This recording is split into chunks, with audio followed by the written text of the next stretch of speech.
Transportasi umum adalah alat angkutan yang menyangkut keselamatan banyak orang di dalamnya. Seharusnya kualitas alat transportasi umum dan awak yang mengoperasikannya harus di atas rata-rata. Karena di tangan mereka lah nyawa ratusan bahkan ribuan orang bergantung. Namun sesempurna apapun alat transportasi itu, ada saja faktor yang menyebabkan kecelakaan terjadi.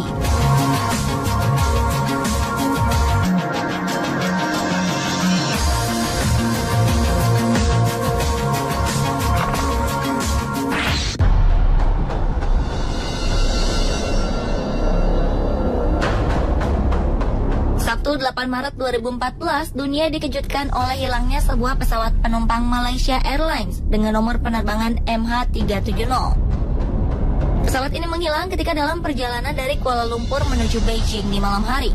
Hilangnya pesawat ini membuat publik teringat sebuah peristiwa yang mirip yang terjadi pada 1 Juni 2009, yaitu kecelakaan Air France 447.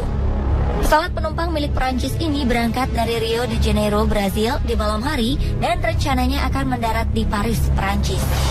Pesawat MH370 membawa 239 orang, termasuk penumpang dan awak pesawat. 7 orang diantaranya adalah warga negara Indonesia.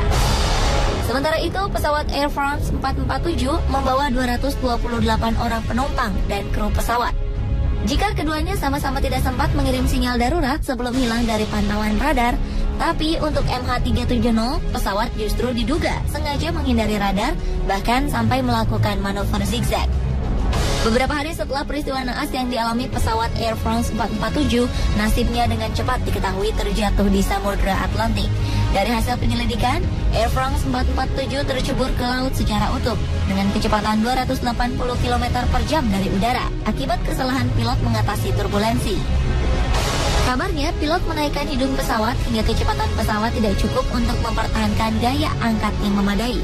Tapi, apa alasan pilot kehilangan kendali dalam situasi seperti itu tetap menjadi misteri.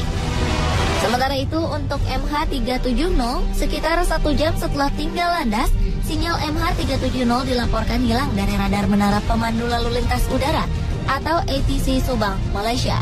Berbagai spekulasi pun muncul, mulai dari pembajakan karena pesawat diduga membelok arah.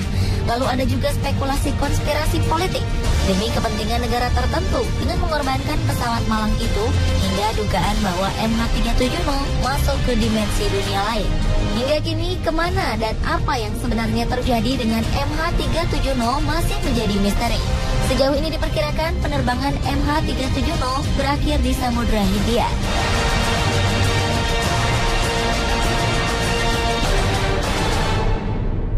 5 hari setelah peristiwa kecelakaan Air France 447, 2 mayat ditemukan.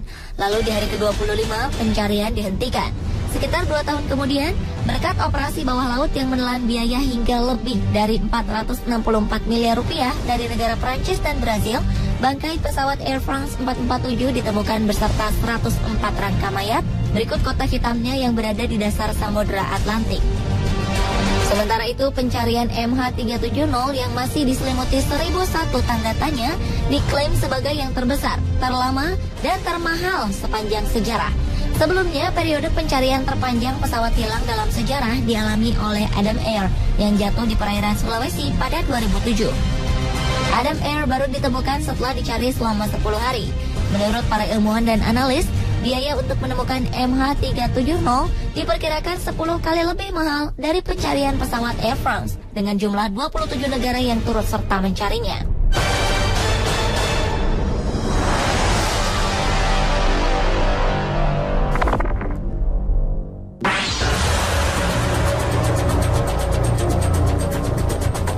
Walaupun secara kasat mata, kapal laut memiliki resiko kecelakaan yang lebih rendah daripada pesawat terbang, namun sepanjang sejarah, ada beberapa kecelakaan kapal laut yang kemudian menjadi duka dunia.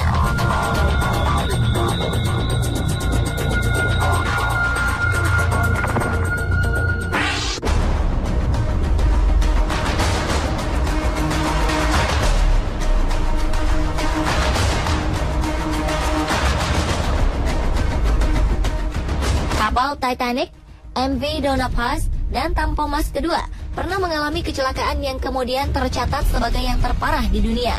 Kapal Titanic mengalami kecelakaan pada 15 April 1912. kapal penumpang Super Britannia Raya yang tenggelam di Samudra Atlantik Utara itu menabrak gunung es saat akan berlayar dari Southampton, Inggris ke New York City, Amerika Serikat.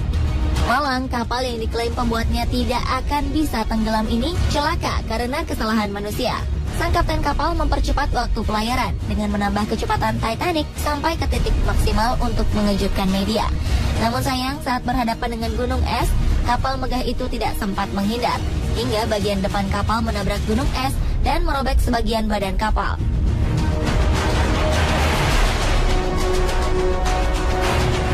Sementara itu, pada 20 Desember 1987, MV Donna Paz, kapal feri berbendera Filipina, bertabrakan dengan kapal tanker MT Vector yang sedang melakukan perjalanan dari Kepulauan Samar menuju Filipina. Kapal tanker yang membawa 8.800 barel minyak itu pun langsung terbakar beberapa saat setelah bertabrakan. Api kemudian menyambar Donna Paz, sehingga para penumpang tidak sempat menurunkan sekoci. Karena api ini juga, Donna Paz langsung tenggelam beberapa menit setelah tabrakan. Di Indonesia, kecelakaan kapal terbesar terjadi pada 26 Januari 1981. Ketika itu, KMP Tampomas kedua tengah berada dalam perjalanan dari Tanjung Priok, Jakarta menuju Ujung Pandang atau sekarang bernama Makassar. Penyebab tenggelamnya kapal Tampomas karena badai hebat yang mereka hadapi ketika berlayar. Ditambah sebuah puntung rokok yang masih hidup yang memicu kebakaran pada salah satu dek kapal. Ketika api mulai membesar, penumpang segera menuju ke dek atas untuk menyelamatkan diri dengan menggunakan sekoci. Namun proses evakuasi berjalan lambat karena untuk menuju ke dek atas hanya ada satu pintu.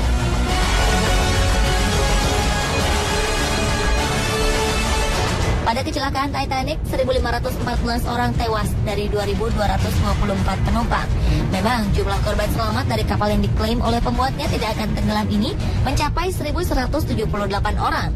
Namun untuk ukuran kapal canggih di masanya seperti Titanic, seharusnya korban yang selamat bisa lebih banyak. Hal ini terjadi karena jumlah sekoci yang disediakan di kapal mewah itu hanya berkapasitas sepertiga dari jumlah seluruh penumpang. Sementara itu, pada tragedi yang dialami kapal MV Donna Paz, jumlah korban yang tewas mencapai 4.375 orang. Padahal kapasitas maksimum kapal hanya 1.518 orang. 21 orang korban selamat karena bisa berenang menjauhi kapal. Dan saat itu tidak ada waktu untuk menurunkan sekoci penyelamat. Pada KMP Tampomas kedua, kapal ini membawa puluhan kendaraan bermotor dan 1.442 orang yang terdiri dari penumpang dan awak kapal. 753 orang berhasil diselamatkan, sementara sisanya tewas tenggelam bersama kapal yang terbakar, termasuk nakoda kapal yang bernama Kapten Abdul Rifai. Jumlah penumpang memang tidak melebihi kapasitas maksimal dari kapal Tampomas kedua, walaupun ada beberapa orang yang berstatus penumpang gelap. Dilihat dari jumlah korban yang tewas, kapal Donna Paz masih menjadi kecelakaan kapal laut terbesar sepanjang sejarah dunia.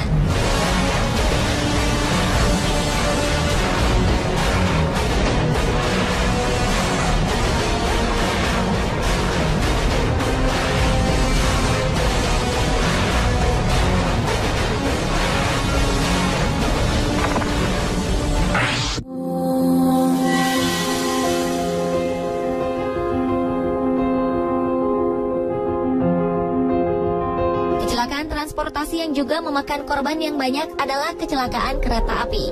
Yang pertama adalah tragedi Firozabad di India. Sebanyak 200 orang tewas akibat kecelakaan ini. Lalu tragedi yang tidak kalah mengenaskan adalah tragedi Est di Jerman. Korban tewas berjumlah 101 orang, sedangkan korban luka-luka berjumlah 88 orang.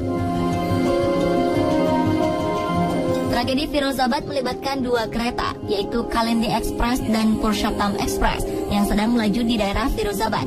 Ketika itu Purushottam berada di satu jalur dengan kereta Kalindi Express. Purushottam sempat mencoba melakukan rem mendadak, namun usaha itu tidak berhasil, dan akhirnya harus menabrak Kalindi Express. Sementara itu, tragedi Est hanya melibatkan satu kereta saja. Akibat salah satu roda dari kereta tersebut retak, kereta pun tergelincir. Karena jenis kereta naas ini adalah kereta cepat, masinis pun kehilangan kendali ketika kereta tergelincir. Akibatnya, kecelakaan pun tak bisa dielakkan.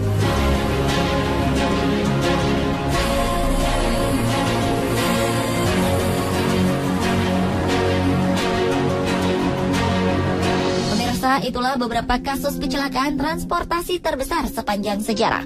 Semoga semua pengalaman ini menjadi masukan bagi pengelola transportasi umum dan para pengendaranya.